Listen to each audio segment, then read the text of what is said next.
onko sullakin elämässä joku semmonen ihminen, joka vie sun energiat?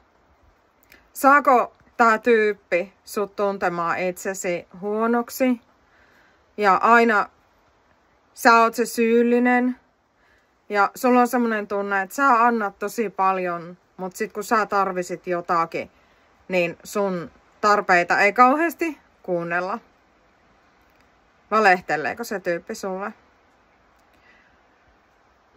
Koska tulit tähän mun videoon, niin tää on varmaan universumin viesti sulle ja johdatus siitä, että nyt olisi aika päästää irti. Katkaista kaikki karmalliset kytkökset tämän tyypin kanssa ja jatkaa eteenpäin omilla puhtailla energioilla. Mieti, minkälaista se on, jos ei enää tarvi vatkata näiden raskaiden olojen kanssa. Ja ehkä sulla oikeasti on parempi sitten vaikka ihan yksikseen itekseen kuin tämmöisessä toksisessa ilmapiirissä.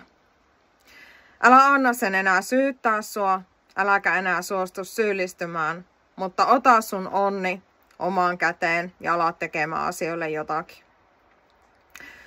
Koska törmäsit tähän videoon, niin tää on henkimaailman viesti siitä, että me voitais työskennellä yhdessä.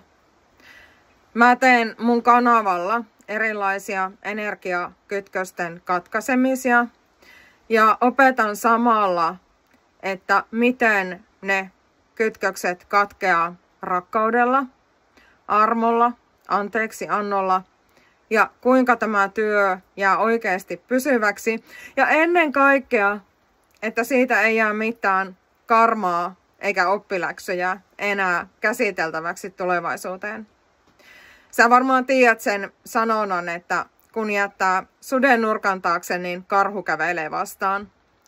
Mun yksi tärkeimpiä periaatteissa tässä työssä on se, että ne oppiläksyt käsitellään siinä samalla loppuun saakka niin, että kun on aika sanoa todellakin hyvästit niille toksisille ihmissuhteille, niin sieltä on sitten tulossa jatkossa parempia juttuja vastaan. Jos haluat olla matkassa ja työskennellä mun kanssa sun elämän muutoksen puolesta, että sun elämän energiat pääsee viimeinkin vapautumaan ja sä tuut sä vapaudut ottamaan vastaan semmoista onnellisuutta, mitä sä oot oikeasti tullut elämään ja ilmentämään tänne maan päälle, niin tilaa tää mun kanava. Multa on tulossa jatkossa pitempiä ja lyhyempiä semmosia videopläjäyksiä, missä me voidaan työskennellä energioilla näiden asioiden kanssa yhdessä.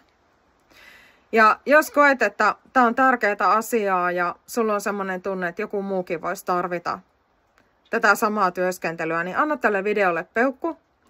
Niin YouTube tietää, että tää on tarpeellista sisältöä. Ja silloin mä voin auttaa jotakuta toistakin ihmistä. Jos oot työskennellyt Rakkauden tähdessä mun kanssa, niin jätä jotkut terveiset tonne videon alle siitä, miten se työ on sua vapauttanut ja auttanut elämässä. Niin semmoset ihmiset, jotka on ensimmäistä kertaa tekemisissä mun kanssa ja Rakkauden tähden heimon metkutusten kanssa, niin saa vähän semmoista asiakaskokemusta ja ehkä pystyy siitäkin päättelemään, että onko tämä just mulle tarkoitettu. Ja jos sulla on just nyt joku akuutti tilanne päällä, niin jätä tähän videon alle kommentti, niin mä lähetän sulle pika-apua, semmoista timanttisäde-kaukohoitoa ja valorukousta, niin pääset eteenpäin. Ja seuraava video, missä me katkaistaan karmallisia kytköksiä, on tulossa jo parin päivän päästä. Hei hei, nähdään!